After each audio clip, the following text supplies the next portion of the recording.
Hello मित्रांनो, 2025 हे वर्ष संपलं आहे आणि 2026 हे वर्ष सुरू झालं आहे। पण मित्रांनो, नवीन वर्षाची सुरुवात केव्हापासून झाली, ही प्रथा कधी पडली आणि 1 जानेवारी हाच महिना नवीन वर्ष म्हणून का साजरा करण्यात येतो, या प्रश्नाचं उत्तर जर तुम्हाला पाहिजे असेल तर हा व्हिडिओ नक्की बघा। चला, नवीन वर्षाच्या तुम्हाला सुद्धा खूप खूप शुभेच्छा। पण नवीन वर्षाची सुरुवात कधी झाली, केव्हा झाली, चला आज या व्हिडिओच्या माध्यमातून बघूया।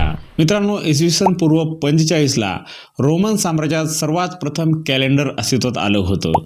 त्यावेळेसचा राजा न्यूमा पॉम्पिलस या राजाच्या काळामध्ये 10 महिन्याचं कॅलेंडर होतं। 310 दिवस वर्षामध्ये असायचे आणि 8 दिवसाचा आठवडा असायचा। परंतु काही महिन्यानंतर राजा न्यूमा पॉम्पिलस याने काही कॅलेंडरमध्ये बदल केले आणि त्यानंतर 1 जानेवारी हा दिवस तुम्ही नवीन वर्ष म्हणून साजरा करा असे सर्वांना सांगितले। 1 जानेवारी हा नवीन वर्षाचा पहिला महिना 1582 च्या ग्रेगोरियन कॅलेंडरच्या सुरुवातीला झाला।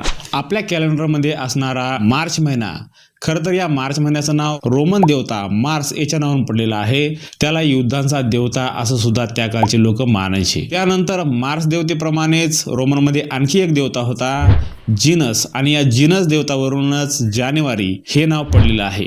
त्याचं कारण असं की जुलियस सीझर ज्यावेळेस त्या काळच्या खगोलशास्त्रज्ञांना भेटला त्यावेळेस त्याच्या असं लक्षात आलं की पृथ्वीला सूर्याची एक परिक्रमा पूर्ण करण्यासाठी 365 दिवस आणि 6 तास लागतात, आणि ह्याचाच आधार घेत त्याने कॅलेंडरमध्ये बदल केला आणि त्याच्यानंतर कॅलेंडरमध्ये 310 दिवसाऐवजी 365 दिवसांचा उल्लेख झाला आणि त्यानंतर 10 महिन्याऐवजी 12 महिने कॅलेंडरमध्ये निश्चित करण्यात आले। आता बघूया नवीन वर्षामध्ये नवीन संकल्प घेण्याची प्रथा कधीपासून सुरुवात झाली।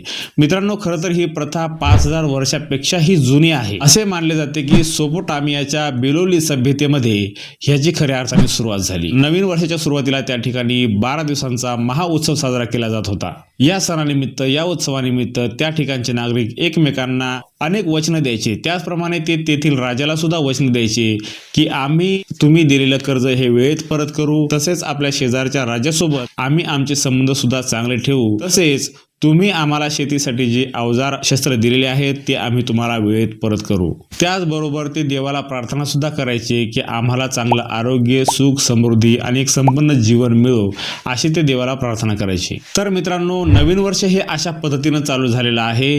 बऱ्याच लोकांना ही माहिती नव्हती, पण आपल्या या व्हिडिओच्या माध्यमातून आज तुम्हाला ती माहिती होईल। मित्रांनो, हा व्हिडिओ तुम्हाला आवडला असेल तर व्हिडिओला लाईक करा आणि या विषयाबद्दल जर तुमचं काय मत असेल तर ते कमेंटमध्ये व्यक्त व्हा। चॅनलवर जर नवीन असाल तर चॅनलला सबस्क्राईब करायला विसरू नका। परत एकदा नवीन वर्षाच्या तुम्हाला सर्वांना खूप खूप शुभेच्छा।